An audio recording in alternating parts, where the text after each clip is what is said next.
आश्रय लेती है। इसका अर्थ ध्यान से समझना। वैकुंठ की जो स्वामिनी कौन है? लक्ष्मी है। याद रखना, वैकुंठ में नारायण की कम चलती है। बताया, नारायण करते क्या है? सोते रहते हैं। अपना बढ़िया बिस्तर मिला है उनका, शेष जी महाराज बैठे हैं और उसमें महाराज यूं करके वो लेटे रहते। लक्ष्मी जी चरण दबाती है। और रसिका आह्लादिनी टीका में क्या लिखते हैं भट्ट जी? कहते सारे घर की व्यवस्था वो संभालती है। और फिर भगवान के पास जाने के लिए जो कौन पहुंचता है? बोले बड़े बड़े मुक्तात्मा, अमलात्मा, विमलात्मा जो ऋषि लोग पहुंचते हैं ना, उनको भगवान से मिलने के लिए भगवान की अर्धांगिनी भगवती लक्ष्मी की आराधना करनी पड़ती, उपासना करनी पड़ती, उनसे बना के रखना पड़ता है। क्योंकि आप विचार करते होंगे कि घर परिवार में कोई भी व्यक्ति हो ना, वहाँ सेवक भी हो, श्रीमान से ज़्यादा मिले या न मिले, सेठानी जी से ठीक से ट्यूनिंग उसकी मिलती है ना, तो उसको दिक्कत नहीं होती घर में रहने। सेठ भले ही अनुकूल हो, लेकिन सेठानी से ट्यूनिंग नहीं होती है तो बड़ी दिक्कत आती है वहाँ। आज हम सबका परम सौभाग्य है। आइए पूज्य महाराज जी, हमारे आप यहाँ विराजिए। अरे यहाँ बैठिए ना। क्यों? अच्छा लगेगा महाराज जी, कोई व्यासपीठ थोड़ी नहीं।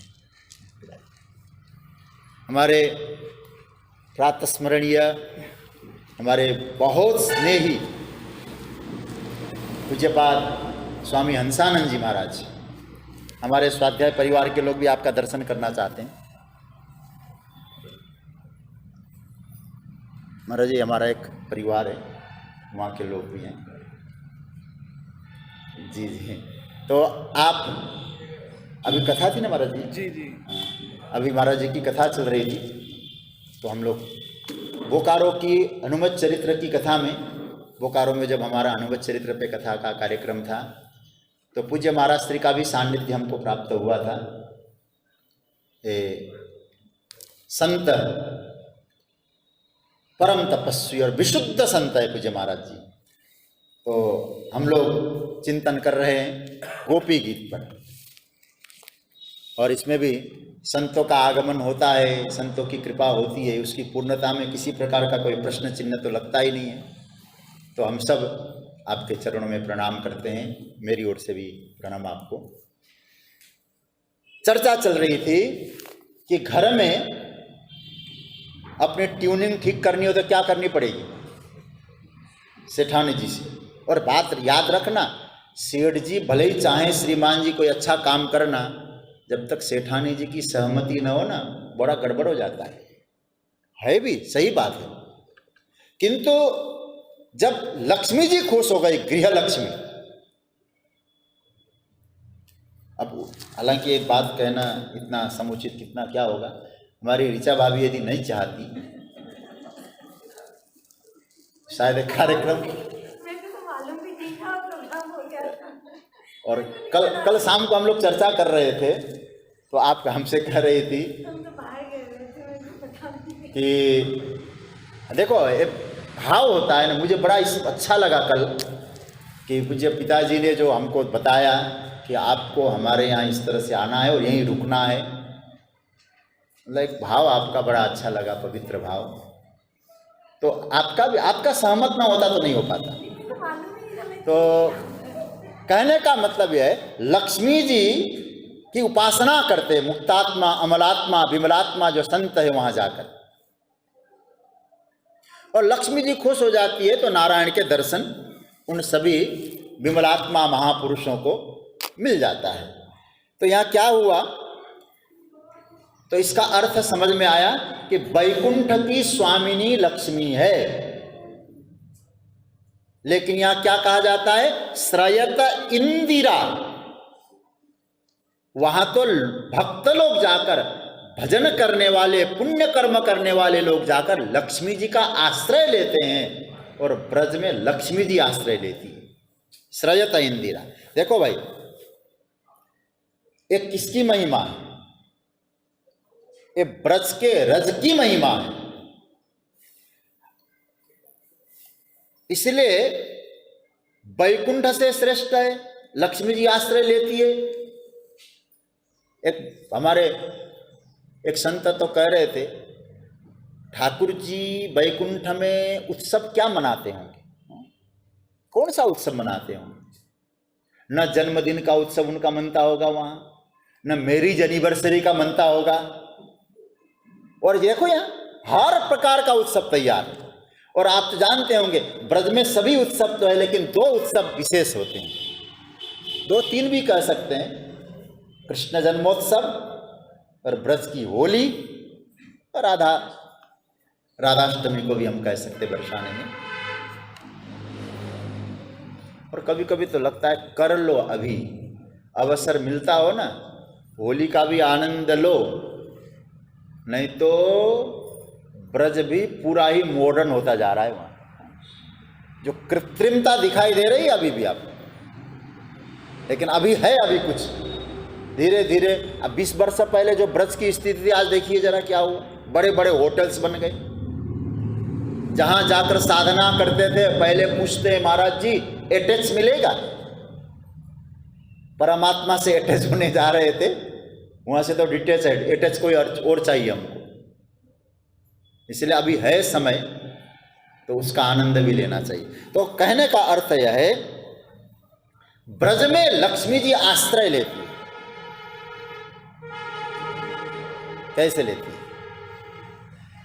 जब भगवान का प्राकट्य हुआ ब्रज में, गोकुल में, तो क्या स्थिति बनी? नंद बाबा कैसे हैं? तो भागवत में आया है, नंदस्त्वात्मज उत्पन्ने जाता लादो महामना आहूय विप्रान वेद ज्ञान स्नातः शुचि रलंकृत। और बाबा ने क्या काम किया? जो आए उनको लुटाया। क्या लुटाया? कह रहा महाराज आए महामना, बड़े मन वाले हैं नंद बाबा, छोटे मन वाला नहीं दे सकता है, बड़े मन वाले, तो लुटा रहे हैं। चांदी दे दी,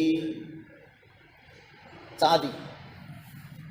कहते हैं कि ब्रसिक संत हैं, लक्ष्मी जी कैसे आश्रय लेती आप समझना। और चांदी लेके जा रहे थे ना, नाचते हुए। दूसरा आया, क्या लेके आए हो? बोले चांदी।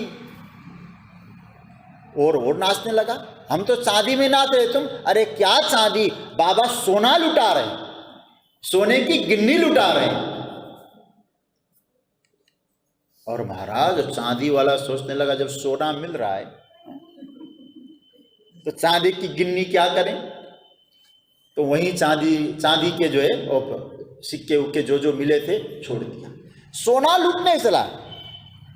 अरे बाबा तो महाराज, अरे आओ क्या चाहिए? बाबा बधाई हो, क्या चाहिए? जो दो, लुटाने लगे दोनों हाथों से। जो आता है उसी को लुटाए, ले गए, सोना लुटाने लगे। महाराज धीरे धीरे चांदी का भंडार खाली, सोने का भंडार खाली। अब तो महाराज हीरे रत्न मणियां प्रकट होने लगी और बाबा लुटाने लगते हैं, वो भी लेके जा रहे हैं। अब तो वहां और क्या मिलेगा, सब वहां खड़े हैं, लेकिन एक गोपी नाच रही है, आनंद ले रही है। क्या हुआ? क्यों नाच रही है तुम? हम तो इतना संपत्ति प्राप्त किए, हम तो नाच रहे, लेकिन हमारे नृत्य के आनंद से कई गुना आनंद तुम अनुभव कर रही हो। क्या बात है? बस मुझे नाचने दो, मुझे आनंद के बारे में न पूछो। बोले बताओ तो सही, क्या मिला तुमको?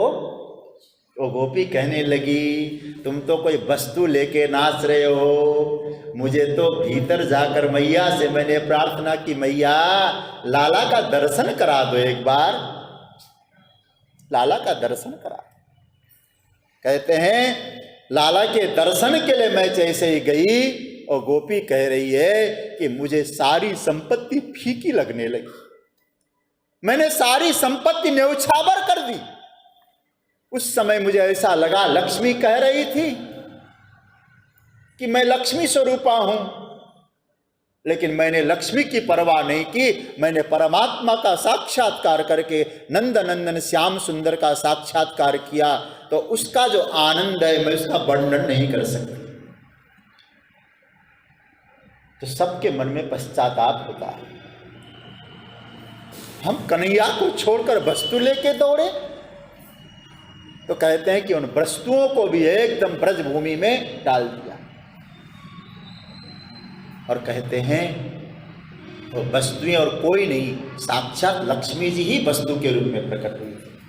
इसलिए श्रीमद् भागवत में बड़ा सुंदर श्लोक आया है, तथा आरभ्य नंदस्य ब्रजः सर्व समृद्धिमान हरेर निवासात्म गुणे रमा क्रीड मभुंद्रिप। तो श्लोक जरा समझने जैसा श्लोक। जब भगवान प्रकट हो गए, नंद बाबा तो भाई इतने संपत्ति उनके पास नहीं थी, तो लक्ष्मी जी ने संपत्ति की बौछार कर दी, और जैसे बौछार कर दी तो बाबा लुटाने लगे। तो लुटाने का परिणाम लक्ष्मी जी लूटने लगी, लक्ष्मी जी सबके यहाँ प्रकट होने लगी, लेकिन सब लोगों ने लक्ष्मी जी को भी तिरस्कृत कर दिया। नंदन नंदन श्याम सुंदर का आनंद पाकर सब नाचने लगे, लक्ष्मी जी वही रहने लगी। और फिर लक्ष्मी जी सोचने लगी, अब मुझे कुछ नहीं चाहिए, इन ब्रजांगनाओं के ब्रजवासियों के चरणों की धूली मेरे ऊपर गिर कर पड़ जाए बस। तो उन ब्रज की धूली का आश्रय लिया, ब्रज का आश्रय लिया। और फिर मैं ब्रज शब्द को फिर कल की परिभाषा में ले जाऊंगा। ब्रह्म श्री कृष्ण के चरणों का रज, उसका आश्रय लिया लक्ष्मी ने। अन्यत्र लोग लक्ष्मी का आश्रय लेते हैं, लेकिन ब्रज में लक्ष्मी वहां आश्रय लेने लगी, इसलिए कहते हैं श्रयत इंदिरा। अच्छा, आश्रय कितना कब लेती है? बोले शाश्वत आश्रय लेती है। क्या समृद्धि है ब्रज की। शाश्वत शब्द का अर्थ है हमेशा, निरंतर।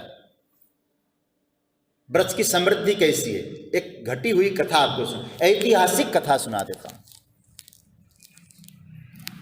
ब्रज की समृद्धि, इसलिए यहां कहा जाता लक्ष्मी आश्रय कैसे ले रही है। कहते एक बार, आप सब इस बात को तो जानते, एक ऐतिहासिक कथा। अकबर, बादशाह अकबर, उसके गुरु का नाम तो आप जानते होंगे, तानसेन। संगीत का गुरु तानसेन था। और तानसेन के गुरु कौन थे? हरिदास। कभी कभी तानसेन जब संगीत गाता था ना, अकबर कहता था कि तुम ऐसा संगीत सुनाते हो, इतना आनंद आता है, सब कुछ भूल जाते हैं, तुम्हारे गुरुजी का संगीत कैसा होगा। तो तानसेन ने जवाब दिया, अकबर, मैं तो तुझसे कुछ मिलता है, इसीलिए तुझे खुश करने के लिए मैं संगीत सुनाता हूँ। मेरा परमात्मा जगत के लिए नहीं, मेरा गुरु जगत के लिए नहीं सुनाता, वो परमात्मा को याद करके सुनाता है। इसलिए तुम चाहो साम्राज्य का नौछावर कर दो, वो नहीं सुनाएगा तुम्हें। मेरा गुरु नहीं सुना सकते, क्योंकि उनका संगीत केवल प्रभु के लिए, श्याम सुंदर के लिए है, बिहारी जी के लिए। चलो एक बार दर्शन तो तुम करा सकते हो ना। ले हाँ, बादशाह अकबर हरिदास के दर्शन के लिए गया। बाबा, मैं आपको कुछ देना चाहता हूं, मेरी कुछ सेवा स्वीकार करें। क्या करोगे? हम तो सब कुछ छोड़ के हरि नाम गाते हैं, गोविंद गोविंद पुकारते हैं, अब तुम क्या दोगे? बोले बाबा जो आप कहें। बहुत आग्रह करने लगा, हमको कुछ नहीं चाहिए अकबर। नहीं, आज आप मेरी कोई सेवा स्वीकार करो। जब आग्रह किया, क्योंकि उसको लग रहा था, बाबा को, हरिदास महाराज को लग रहा था ये संपत्ति के अभिमान में बोल रहा है, और इसने ब्रज की समृद्धि देखी ही नहीं है, जहाँ लक्ष्मी जी आश्रय लेती।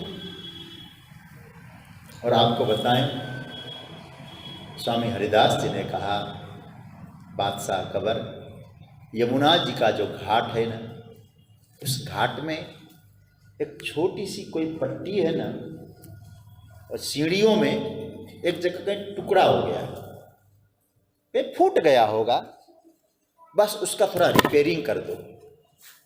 छोटा सा टुकड़ा है, उसको रिपेयरिंग कर दो। अकबर को लगा मैं इतना बड़ा दिल्ली का बादशाह और मेरे लिए क्या सेवा बता रहे, पूरा घाट बना दो महाराज मैं, आप क्या बात करते हैं। बोले नहीं नहीं, केवल वो टुकड़ा तुम ठीक कर दो, वो टूट गया है। तो महाराज अकबर ने अपने सेवकों से कहा जाओ देख के आओ, और यमुना जी के घाट का टुकड़ा बाबा हरिदास कह रहे थे, मैं स्नान करने के लिए गया तो मैंने देखा, उसको रिपेयरिंग कर दो। साधारण बात है, जाओ कर दो उसको। और महाराज गए, उसके सेवक लोग वो आए वापस, बादशाह अकबर से कहने लगे महाराज एक बार आप भी नजर डाल दो।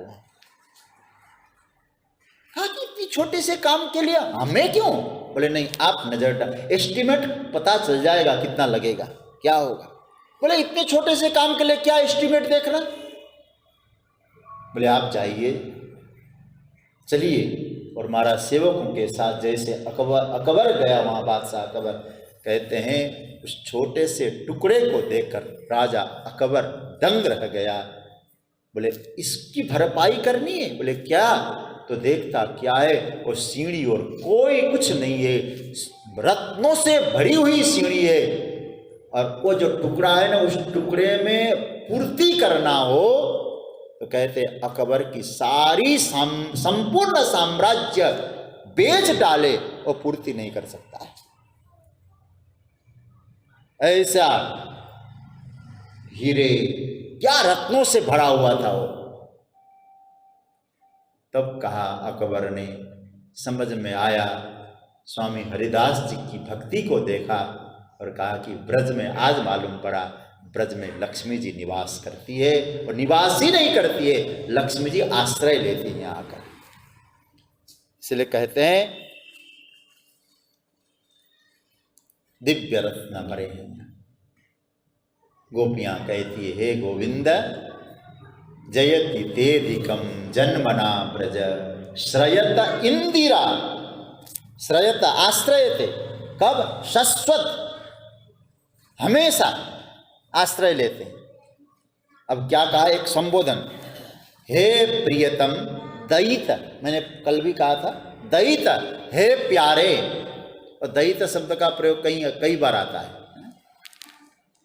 श्रीमद् भागवत के 11वें स्कंद में त्यक्त्वा सुदुस्त्यज सुरेप्सितराज्य लक्ष्मी आधर्मिष्ट आर्य बचसा यदगाधरण्यम मायामृगम दयित एप्सितमन बधाव। वहां दयित शब्द का प्रयोग। वृष्णीनाम प्रबरो मंत्री कृष्णस्य दयित सखा, वहां भी दयित, प्यारा, प्रियतम, हे प्यारे। गोपियां कह रही है दृश्यताम, हे प्यारे देखो तो सही, तुम दिखाई तो पड़ो। देखो वेदांत में कहा गया है भगवान कौन है, ब्रह्म कौन है? साक्षी है, दृष्टा है, दृश्य नहीं है। लेकिन वेदांत की कितनी श्रेष्ठतम अवस्था रही होगी, जो कहा जाता है तुम दृष्टा बन के कहीं भी बैठ जाओ, लेकिन ब्रज में तो तुम दृश्य बनो, तुम दिखाई पड़ो, हमारे नजरों के सामने तुम दिखाई पड़ो। दृश्य होंगे और किसी के लिए, लेकिन गोपी दृष्टा होंगे किसी और के लिए, लेकिन गोपियों के लिए तुम्हें दृश्य बनना होगा। हम आंखों से तुम्हारा पान कर सकें, तुम्हें नयनों से निहार सकें, ऐसी व्यवस्था आपको करना हो। इसलिए दर्शन दो हमें, ये भाव कहती। अच्छा, इतनी व्याकुल है दृश्यता, तुम दिखाई पड़ो। बोले क्यों? तो प्रभु तो ही धृता सब। तो मानो भगवान ने कहा यदि ऐसी स्थिति है तो मेरे प्रेम में तुम व्याकुल हो, तुम्हारी मृत्यु नहीं होती। कहा कि महाराज मृत्यु तो तब हो जब प्राण हमारे हाथ में, हमारे हाथ में, हमारे कंट्रोल में हमारे प्राण नहीं है। फिर कहाँ है? बोले आप में ही है। प्रियतम की अनुपस्थिति में जीवन दुष्कर लग रहा है हमको, किंतु हे प्रभु हम मर नहीं सकती। कारण त्वयि धृता सब असव प्राणा त्वयि परमात्मनि श्री कृष्णे धृता। हमारे प्राण भगवान में ही आश्रित है। अब कोई उदाहरण के तौर पे हम कहें, किसी की शादी में जानी है तो आपके कोई पड़ोस में बहुत गहरी दोस्ती है, फ्रेंड, तो आप उनसे कहें ओ बस एक दिन के लिए काम हो सकता है क्या? बोले आपका डायमंड का सेट था ना, बस वो शादी में गए और कल सुबह आपको वापस, और दे भी सकते हैं। लेकिन वो क्या कह रही है? बोले क्या बताएं, कोई दिक्कत तो नहीं थी लेकिन और रख रखा है लॉकर में, लॉकर से निकाल के भी दिया जा सकता है, लेकिन आज बैंक हॉलीडे है। तो किसका है वो? है तो मेरा, लेकिन कहाँ है? वहां। तो गोपियां कहती है हमारी संपत्ति प्राण, लेकिन वो है तो हमारा, लेकिन रखा है कृष्ण के पास। और इस बात का प्रमाण भगवान उद्धव जी के सामने भी करते हैं। तामन मनस्का मत प्राणा मदर्थे त्यक्त दैहिका। कहते हैं हे गोपियां, हे उद्धव जी, गोपियां कौन है? जिन्होंने प्राण मुझ में रखे, मैं हूं तो वे हैं। त्वयि धृता सबह। और देखो, अच्छा तुम मरना नहीं चाहते हो क्या? प्राण मुझ में इसीलिए? बोले नहीं, एक दूसरा कारण है, हम मरना इसीलिए नहीं चाहते। क्या? बोले प्रभु एक बात आप विचार करो, तुम्हारे वियोग में हमारी मृत्यु आ जाए इसकी कोई परवाह नहीं है। जाना तो है, ये भ्रांति बस हम नहीं रहेंगे कि हमारे बाद क्या होगा, ये हमें भ्रम नहीं है, जाना तो है। लेकिन प्रभु यदि हम चले गए तो तुम्हारी कीर्ति को कलंक लगेगा। भगवान ने कहा कौन सी कीर्ति को कलंक लगेगा? क्या बात हो गई? लोग कहेंगे नटखट कन्हैया का स्वभाव तो देखो, पहले प्रेम से बुलाया, गोपियां आई, तड़फ आया और मर गई, तो जीते जी तो हम तुम्हें कुछ नहीं दे पाई प्यारे, मरते मरते तुमको एक मृत्यु का कलंक देकर मरे, ये ठीक नहीं है। तो ही धृता सब, हमारे प्राण तुझ में। अच्छा भाई, तो कान्हा के बिना रह नहीं सकती, मृत्यु चाहती नहीं हो, फिर कर क्या रही हो? बहुत सुंदर सूत्र है अंत में, त्वाम विचिन्वते, त्वाम श्री कृष्णम विचिन्वत। हे कन्हैया, हम तो तुम्हें खोज रही हैं। याद रखना,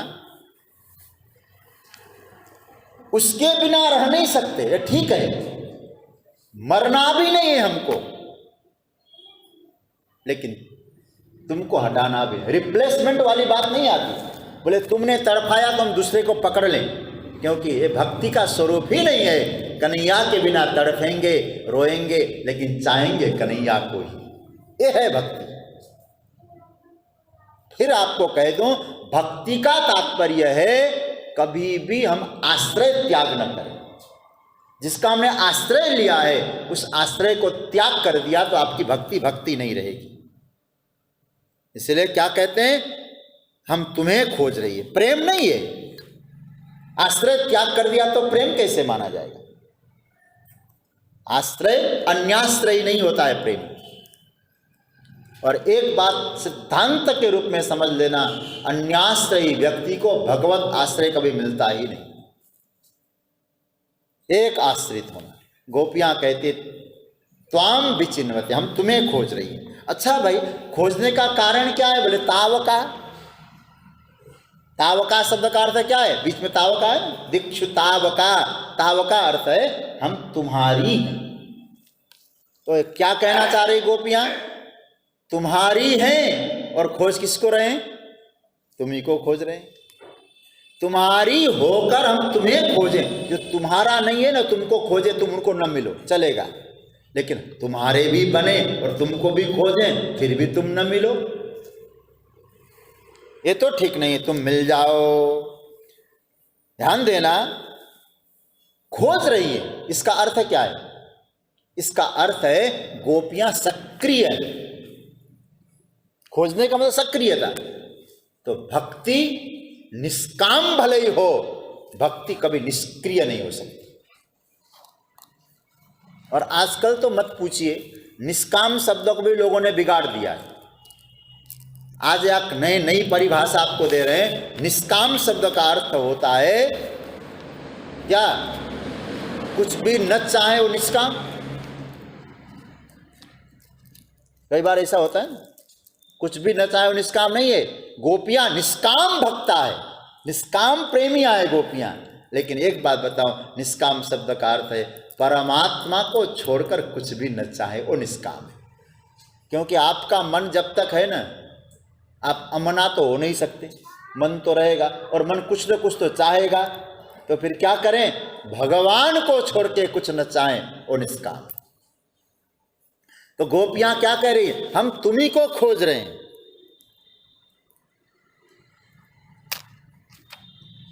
हमारे जीवन की सक्रियता। कई लोग कहते हैं अब करना क्या है भाई, हो गया बहुत कुछ, अब तो करना है भाई। अब जीवन पाया है, मनुष्य जीवन पाया है, बहुत बड़ा काम करना है। बोले क्या? उस परम तत्व को पाना है, परमात्मा को पाना है।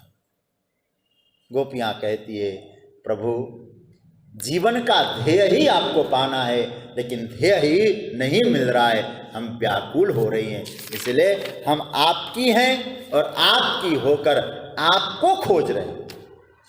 और सरलतम अवस्था की बात हम कहें यहाँ इस श्लोक में, तावका शब्द पर इसका अर्थ क्या है? भक्ति की यात्रा में यदि आप देखें, तावका त्वाम विचिन्वते, ये दोनों शब्द पकड़ना। भगवान का बनकर भगवान को खोजना, समझ रहे हैं ना? तावका शब्द का अर्थ क्या? तुम्हारी हैं और खोज किसको रहे हैं? तुम्ही को खोज रहे हैं। ये भक्ति का जो सिद्धांत गोपियों ने प्रस्तुत किया, ये समझने जैसा है। भगवान का भजन कैसे करना है? एक बात पकड़ के रखना। भगवान के भजन करने का तरीका है, भगवान का भजन करना। आप लिख लें इसको, भगवान का भजन भगवान के लिए और भगवान का बनकर करना है। ये तीन सूत्र है भजन के। गोपियों के माध्यम से समझना, कृष्ण को खोजना है। किसके लिए? बोले कृष्ण के लिए खोजना है और कृष्ण का बनकर खोजना है। ये तीन सूत्र जब जीवन में उतरे तो भक्ति की दशा और दिशा बदल जाती है।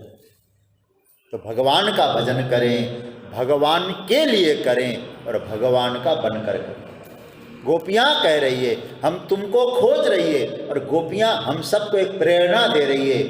हे भक्तों, हमने गोपी गीत का प्रारंभ कहां से किया? गोपियां मानो कह रही है, इतना सा सूत्र पकड़ में आ जाए, तावका त्वाम विचिन्वते, हम तुम्हारी हैं, तुम्ही को खोज रहे हैं। इसका अर्थ भगवान को वही खोज सकता है जो भगवान का होता है। जो भगवान का हो ही नहीं सकता, भगवान को खोजेगा कैसे? तो मुख्य सूत्र में ये पकड़ना है, भगवान का बन के रहिए, भगवान आपको मिल जाएगा। लेकिन भगवान का बिना बने तो संसार का खोजे भगवान को कैसे बनेगा? परम पूज्य स्वामी राम सुखदास जी महाराज कहा करते थे, संसार का बन के रहो और भगवान को खोजो तो मेल नहीं खाएगा। संसार व्यवहारिक जगत है, व्यवहार करो, लेकिन भगवान को खोजो। संसार का बन के न खोजो, भगवान का बन के खोजो। कन्हैया हम तेरे हैं और तुझे खोज रहे हैं, तो इसका अर्थ यह है अब तुम्हें आना ही चाहिए। तो इस श्लोक का अर्थ है निकला, हे दयिता, हे प्यारे, अब अच्छी तरह समझ में आएगा। ब्रजा जयति, ब्रज तो हमेशा महिमामयी है, लेकिन ते जन्मना अधिकम जयति, आपके आने से ब्रज की महिमा अधिक बढ़ी। यहाँ लक्ष्मी स्वयं आकर आश्रय लेती है, ब्रजधूलि को पाकर लक्ष्मी कृतार्थ होती है। श्रयत इंदिरा, कितने दिन तक आश्रय लेती है? बोले हमेशा, शाश्वत। सर्वदा आश्रय लेती है। अत्र इसी ब्रज में लक्ष्मी जी नित्य निवास करती है। इसलिए एक बात बताएं, हमारे महापुरुषों का चिंतन है, ब्रज में रहने वाला कोई भक्त कभी भूखा नहीं सोएगा। भगवान का भजन करने वाला लक्ष्मी जी उसके लिए व्यवस्था करती है, क्योंकि गोपियों की वाणी पर यदि भरोसा है, ब्रजवास करे, वो आज तक आपने कभी सुना नहीं होगा भोजन के बिना व्याकुल हो गया। लक्ष्मी जी खोजती है। हमारे यहाँ तो कहा गया है, जब प्रहलाद जी को भी हिरण्यकशिपु ने बंद कर दिया था, गरदानई अभोजनई, भोजन नहीं दिया था, तो क्या परिणाम निकला? लक्ष्मी जी ने हलवा पूरी पहुंचाया। भगवान की तो वाणी है, गांठ बांध कर ना फिरे, ना कहूं मागन जाए, तिनके पीछे हरि फिरे, कहीं भूखे ना रह जाए। इसका अर्थ है सज्जनों कि भगवान का बने। तो लक्ष्मी आश्रय लेती है और क्या कहते हैं, हे प्रभु, जिस ब्रजभूमि की इतनी महिमा है, उस ब्रजभूमि में तुम कहाँ छिपे हो, कहाँ गए हो, क्या करें? बोले दृश्यताम, तुम दृष्टा बन के मत बैठो, हमारे सामने दृश्य बन के प्रकट हो जाओ। ये भक्ति में सामर्थ्य है सज्जनों। दृष्टा को दृश्य बनाने का सामर्थ्य आपके प्रेम में। भाव तो बहुत आ रहे, समय संकेत कर रहा है। तो अब दृष्टा को दृश्य भक्ति बना सकती है, दैत दृश्यता। और कहा कि अच्छा क्या कर रहे हो? तावका त्वयि धृता, हमने तो प्राण भी आपको आप में रखे हैं। और प्रभु त्वयि धृता सब दिक्षु, दिशाओं में त्वाम विचिन्वते, तुम्हारी होकर हम दिशाओं में तुमको खोज रही हैं। तुम मिल तो जाओ प्रभु, कहाँ हो आप? हम तुम्हारी बनकर तुम्हें खोज रहे हैं, तुम्हें प्रकट होना चाहिए। ये ध्वनित होता है। तो आज की चर्चा में हमको ये सूत्र मिला है, अंतिम सूत्र मिला है, भगवान अवश्य मिलता है, सबको है, सबके पास है, लेकिन भगवान को पाने के लिए भगवान का बनना पड़ेगा। तब भगवान की खोज प्रारंभ करो। भगवान के बिना बने भगवान की खोज नहीं हो सकती। गोपियों की तरह पहले भगवान के हो जाइए, फिर भगवान को खोजिए। ऐसा समय आएगा, फिर आप उसको खोज रहे थे, एक बार आपने उसको पाया, फिर वो आपको खोजता रहेगा। ये सूत्र है। अब आज यूं ही निकल गया, पहले ही श्लोक की चर्चा हुई, कल आगे की चर्चा चलेगी। ऐसे कोई टारगेट लेके तो बैठे नहीं, हम कहाँ तक पहुँचना है, आनंद से जैसे भी चलेगा इसी तरह से हम लोग चिंतन करेंगे। आइए अब एक हम लोग थोड़ा सा भावपूर्वक कुछ देर हरिनाम का आश्रय लें।